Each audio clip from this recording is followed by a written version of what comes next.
নমস্কার বন্ধুরা, আমার চ্যানেল বং স্পাইসে আপনাদের সকলকে স্বাগত। আজকে আমি আবার একটা নতুন রেসিপি নিয়ে চলে এসেছি। গরমকালে আমাদের সকলেরই হালকা খাবার খাওয়া খুবই প্রয়োজন, তাই আজকে আমি বানিয়ে দেখাবো ঝিঙে আলুর তরকারি। ঝিঙে পেট ঠান্ডা রাখে। মশলা ছাড়াই সামান্য উপকরণ দিয়ে এই রেসিপিটি বানিয়ে নিতে পারলে বাড়িতে খুব কম সময় আর খেতেও ভীষণ সুস্বাদু হয়। প্রথমে আমি একটি কড়াইয়ে 1.5 বড় চা চামচ মতো সর্ষের তেল নিয়ে গরম করে নেব। তেল গরম হয়ে এলে 1 চা চামচ মতো পাঁচফোড়ন দিয়ে দেবো। আপনারা চাইলে একটা শুকনো লঙ্কা ভেঙে দিতে পারেন। আমি এখানে শুকনো লঙ্কা না দিয়ে একটা কাঁচা লঙ্কা ব্যবহার করব। এখানে 2টো ঝিঙে আর একটা বড় আলু আমি কেটে রেখেছি। তেলটা গরম হয়ে গেছে, এরপর আমি আলুগুলো দিয়ে ভেজে নেব।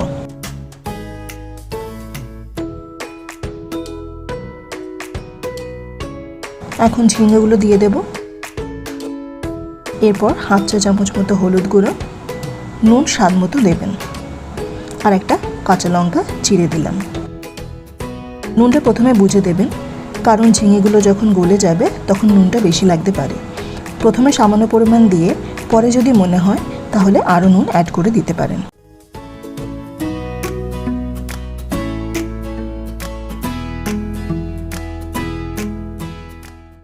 আলু ঝিঙে ভাজা হয়ে গেছে, এরপর কিছুটা জল দিয়ে ঢেকে রেখে দেবো।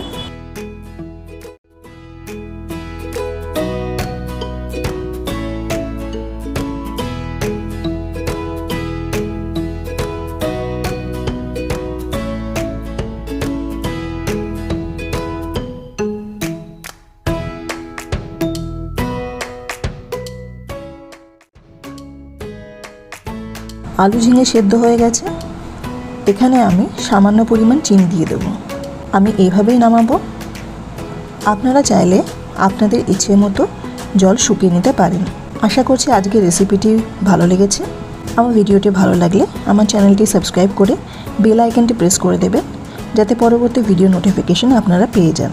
এছাড়া ভিডিওটি লাইক অ্যান্ড শেয়ার করে দেবেন। কমেন্টে জানাবেন যে আপনাদের ভিডিওটি কেমন লাগলো। সকলে ভালো থাকবেন, সুস্থ থাকবেন। ধন্যবাদ।